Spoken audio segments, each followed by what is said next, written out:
Thank you, Dr. Sambat. I've been your long time associate. I joined you in the first conference in Chennai 2009 and followed on to Dubai, Durban, Pondicherry. There you are, I'm here. I'm sorry I can't make it personal because I am on the personal quarantine for 7 days, that then followed by a PCR test. I didn't want to break the law, especially in front of our Dr. Kalanithi, MP. So within the legal limit, I'm presenting this on a Zoom. Can you hear me? Okay. Can I share the screen, please?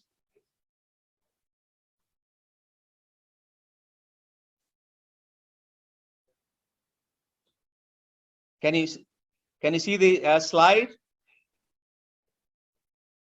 Can you see the slide? Hello? Yes. You can proceed. Okay. 10 minutes are there. You can finish as quick as.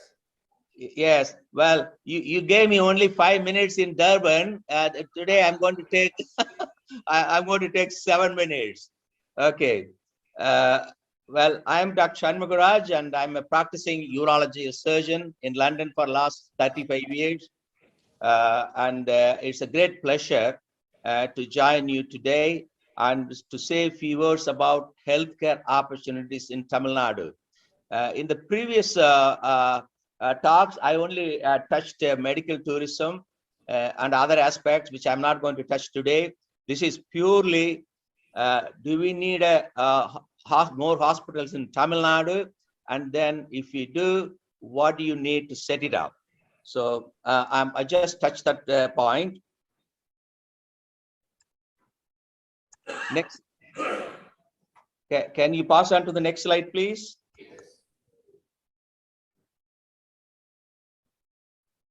I think you can pass on because they already.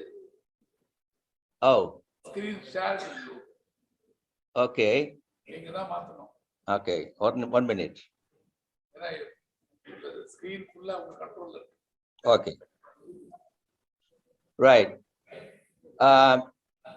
Well, is there any healthcare opportunity in Tamil Nadu? The first and definite answer is yes. Tamil Nadu has 65 million population. That's 6 crore, equivalent that of UK population. We are living in a COVID pandemic that Kalanithi already alluded to. The people lost their lives, and still it's going on. The current COVID variation is Omicron, is challenging.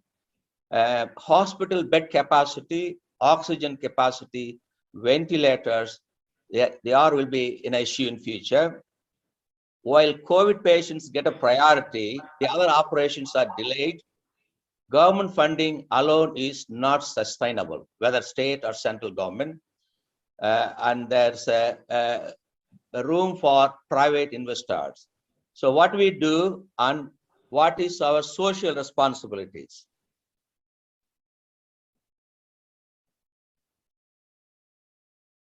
Now, this graph will show the money spent on healthcare in India is around 1.2% of GDP. 1.2%, which is not changed from 2009 to 2029 for 10 years, and it's not much. You can compare it with the Western countries. Japan 9.2%, US 14.3%, UK 7.5%, and Germany 9.5%. So we are trailing behind, and that gives room for private health care. Now this graph shows the expenses made per capita in US dollars in Indian people. You can see the graph. The public spending only 200 US dollars, both state and the central, and whereas the private sector is 600 and 800 US dollars.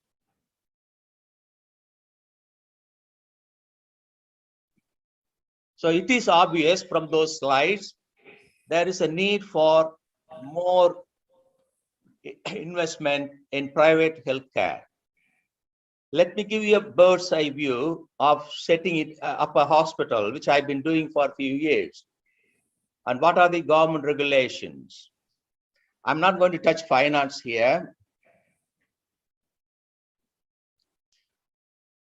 To set up a new hospital, you need a land.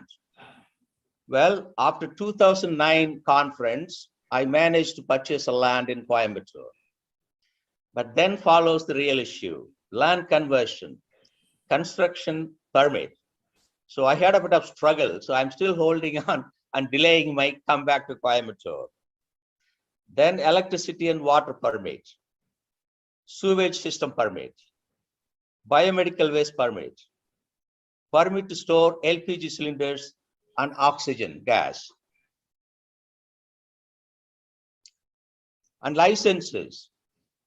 We need a no objection certificate from the fire officer, no objection certificate from pollution control, transplantation of human organs act, we need a license, prenatal diagnostic test approval, environmental protection, registration of birth and deaths.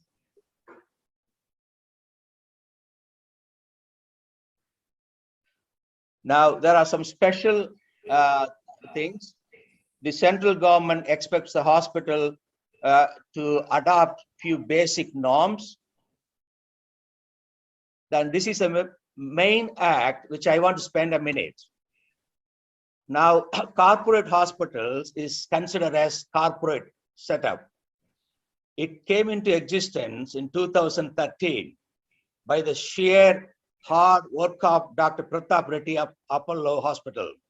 Dr. Reddy, along with 2 MPs from Tamil Nadu and 2 MPs from Andhra Pradesh, he lobbied with the Prime Minister Narasimha Rao and the Finance Minister Manmohan Singh in those years, and made sure the corporate hospital comes under the Corporate Act, so that the advantage of Corporate Act is it can require capital investment from people through articles of association, allotment of securities, and then what comes with that is a director number and etc.